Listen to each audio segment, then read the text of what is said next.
دوستو آداب، میں علی عادل خان آپ کی خدمت میں حاضر ہوں ایک خصوصی پیشکش لے کر۔ آپ دیکھ رہے ہیں ٹائمز آف پیڈیا چینل۔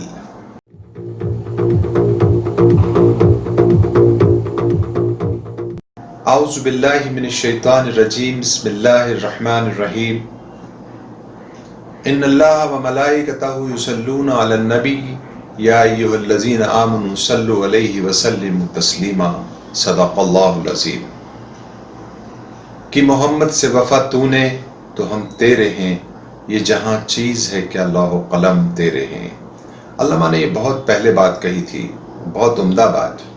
اللہ کے رسول صلی اللہ علیہ وسلم کی شان میں علامہ کا یہ شعر انسانیت کو اس کی زندگی جینے کا سلیقہ سکھاتا ہے۔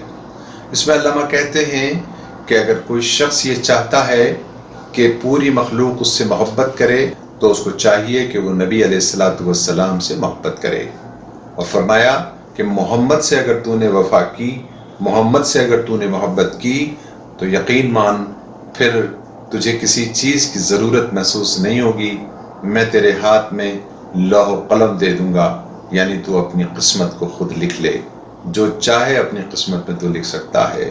لیکن یہ جبھی ہوتا ہے دوستو جب ہم اس سنتوں پر مر مٹنے والے ہوں۔ رسول کا صرف نام لے کر چومنے سے کام نہیں ہوگا، انگلیوں پر پھونک مارنے سے کام نہیں ہوگا۔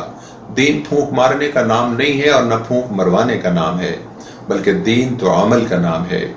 نبی صلی اللہ علیہ وسلم پوری انسانیت کو جہنم سے بچانے کے لیے آئے تھے۔ نبی علیہ السلام انسان کو انسانوں کے ظلم سے نکال کر اور رب کی آغوش میں لے کر آنے کے لیے آئے تھے۔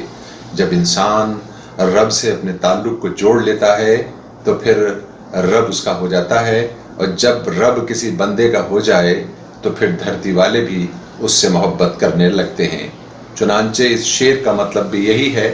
اللہ تبارک و تعالیٰ قرآن کریم میں بھی یہی فرماتے ہیں کہ اے مومنو، تمہیں چاہیے کہ تم محمد صلی اللہ علیہ وسلم پر درود و سلام بھیجا کرو، اور چونکہ میں اور میرے تمام ملائکہ یعنی فرشتے نبی صلی اللہ علیہ وسلم پر درود و سلام بھیجتے ہیں۔ چونکہ عید میلاد النبی کا موقع ہے اور اس موقع پر ہمیں صرف بات نبی علیہ السلام کی سیرت پر کرنی ہے کہ ہمیں خصوصی طور پر ایک بات یاد رکھنی ہوگی کہ دو چیزیں نبی علیہ السلام کے سلسلے میں ہمیں سمجھنی ہوں گی۔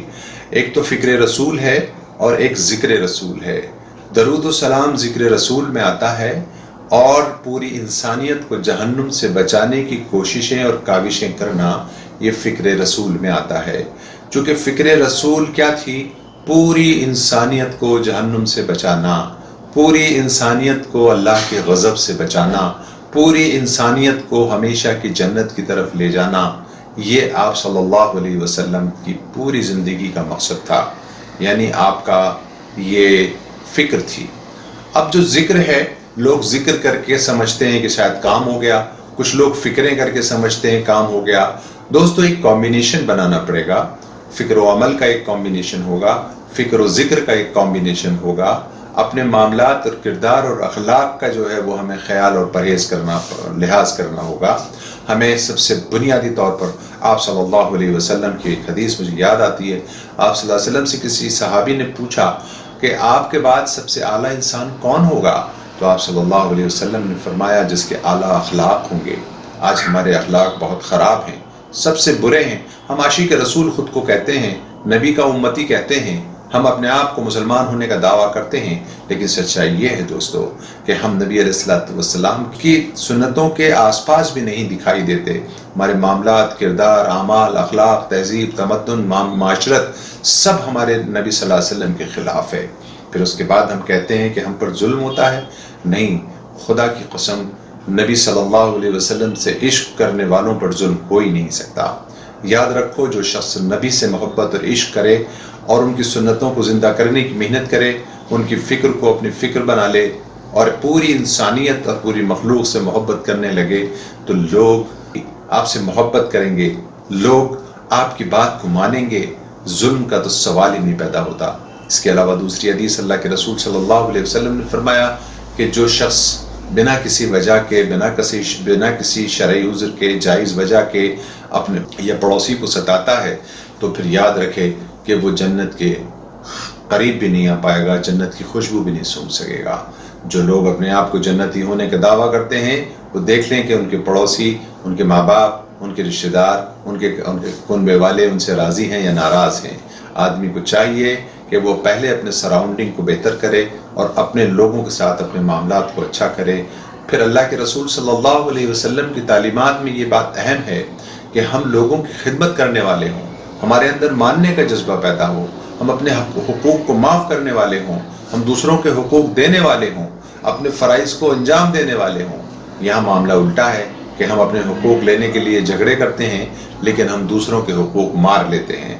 اس لیے دوستو، آج ہم عزم کریں، ارادہ کریں کہ ہم انشاءاللہ الکریم اپنی آنے والی زندگی میں نبی علیہ السلام کے پیروں کی حیثیت سے اور ان کے امتی ہونے کی حیثیت سے اور ان کے عاشق ہونے کی حیثیت سے ہم پوری انسانیت سے محبت کریں گے، اپنے پڑوسیوں کے حقوق ادا کریں گے، پوری انسانیت اور پوری مخلوق سے محبت کریں گے۔ یعنی جب کوئی قوم اللہ کے یا اپنے نبی کی بات کو پر عمل پیرا ہو جاتی ہے تو یقین مانیے کہ وہ دنیا اور آخرت میں کامیاب اور سرفراز ہو جاتی ہے۔ جانے سے پہلے ہم ایک ایسی شخصیت کی ایک نعت پاک آپ کو سنواتے ہیں جو خود عاشق رسول ہیں، جن کا چہرہ مہرہ عاشق رسول والا ہے، جن کا عمل اور کردار بھی عاشق رسول والا تھا۔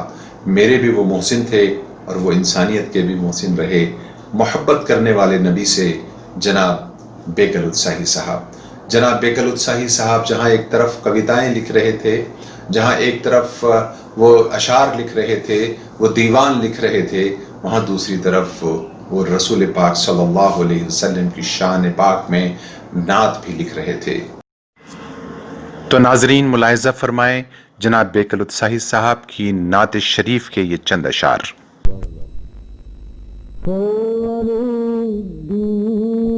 کو جو مان لیا کرتے ہیں،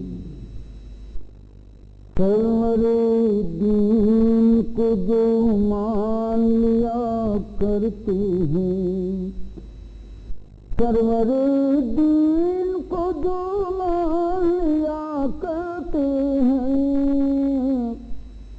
وہ ہر ایک راز نہاں جان لیا کرتے ہیں۔ جس جگہ بزم نبی ہوتی ہے تو بہکے ملک، جس جگہ بزم نبی ہوتی ہے تو بہکے ملک، چادر نور وہیں تان لیا کرتے ہیں۔ جو وفادار ہے وہ قبر ہو کہ محشر ہو، جو وفادار ہے وہ قبر ہو کہ محشر ہو، اپنے محبوب کو پہچان لیا کرتے ہیں۔